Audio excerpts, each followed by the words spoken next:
नमस्कार दोस्तों, मैं डॉक्टर राजकुमार मध्य प्रदेश से आपका बहुत बहुत स्वागत करता हूं। और आज हम विषय पर चर्चा करने वाले हैं कि जो डेयरी है अगर हमारी, तो उसमें पशुओं को कब गाभिन करवाया जाए। बहुत सारे प्रश्न आते हैं कि जो पशु है अगर वो मान लीजिए हमारा आज जना है और उसके 40-50 दिन में गर्मी पे आ जाए, तो क्या उसको गाभिन करवाया जाना चाहिए या उसको 2-3 गर्मियों तक छोड़ा जाना चाहिए ताकि जो उसका दूध है वो हमें ज़्यादा मिल सके। तो यहाँ समझने वाली बात यह है कि जैसे ही पशु जना उसके लगभग 40 से 45 दिनों पर वो पीक यील्ड पे आ जाता है, सर्वोच्च जो दूध देने की क्षमता है उस पर आ जाता है। और वो लगभग 5-6 महीने, 3 महीने, 4 महीने, 6 महीने, 8 महीने तक एक पीक यील्ड मेंटेन रखता है। उसके बाद जो है उसका दूध उत्पादन पुनः गिरने लगता है। तो आप ये सोच के देखिए कि कोई पशु है जो जना है और हमने उसको जो शुरुआती 2-3-4 गर्मी है वो छुड़वा दी है और उसके बाद किसी कारणवश जो पशु है वो गाभिन भी नहीं ठहरा है, तो क्या 7-8 महीने बाद जो वो सर्वोच्च दूध देने की क्षमता है वो उसकी रहने वाली है? वो बिल्कुल नहीं रहने वाली है।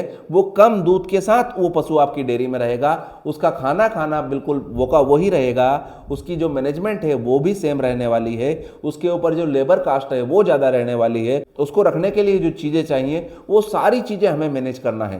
तो कम दूध के साथ इन सब चीज़ों को क्यों मैनेज किया जाए? एक सिद्धांत है कि आपकी जो गाय है वो प्रति वर्ष एक बच्चा देना चाहिए। लगभग 13 से 14 महीने में गाय को पुनः बच्चा देना चाहिए और 16 महीने के अंदर अंदर या 18 महीने के अंदर अंदर जो भैंस है उसको भी एक बच्चा देना चाहिए। आप ये सामान्य सी बात है कि हमारा पशु जना और वो लगभग 40-45 दिन में सबसे सर्वोच्च जो दूध उत्पादन है उस पर आ गया और फिर वो 5-6 महीने तक पीक यील्ड पे रहा, फिर वहां से वो कम होने लगा। तो हमने क्या किया है, जैसे ही हमारा जो पशु है वो 40-50 दिन गर्मी पे आया और हमने उसको कंसीव करवा दिया और हमारा पशु ठहर गया। जब हमारा पशु ठहर गया तो वो 5-6 महीने तक पीक यील्ड पे होने वाली है, जब तक जो पशु है वो हमारा 7 महीने का गाभिन भी हो चुका है। जब उसका दूध कम होने वाला होगा तब तो उसका दूध छोड़ने का समय आ जाएगा और पुनः 2-3-4 महीने में जो हमारी गाय है, जो भैंस है, वो जन लेगी। तो पुनः उस जनने के 40-45 दिन बाद वापस पीक यील्ड चालू होगी।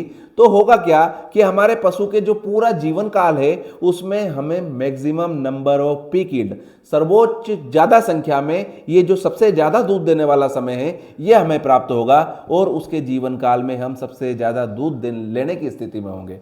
तो जो पशु है उसको तत्काल गाभिन करवाया जाए। एक समस्या होती है अगर हम पशु को गाभिन नहीं करवाते हैं तो जब पशु हिट में आया और उसको गाभिन नहीं करवाया है, वो जो पशु है उसको गाभिन अगर वो हो गया तो सारे हार्मोन बने रहते हैं।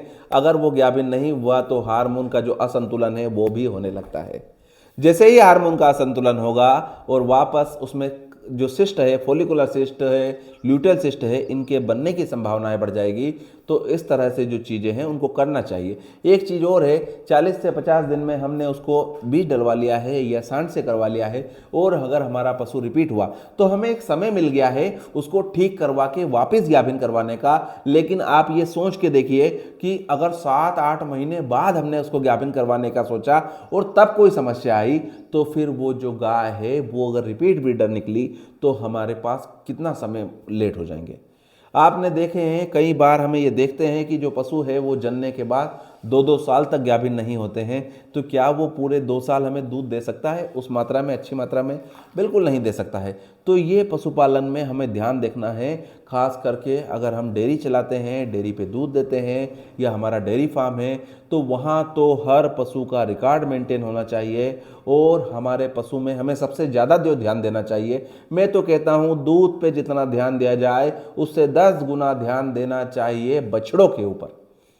अगर आपकी डेयरी की जो बछड़ियां हैं आपने उनको बढ़िया तरीके से खाना पीना खिलाया और उनको बड़ा कर लिया, तो आपकी जो डेयरी है ये सफल होने से कोई रोक ही नहीं सकता।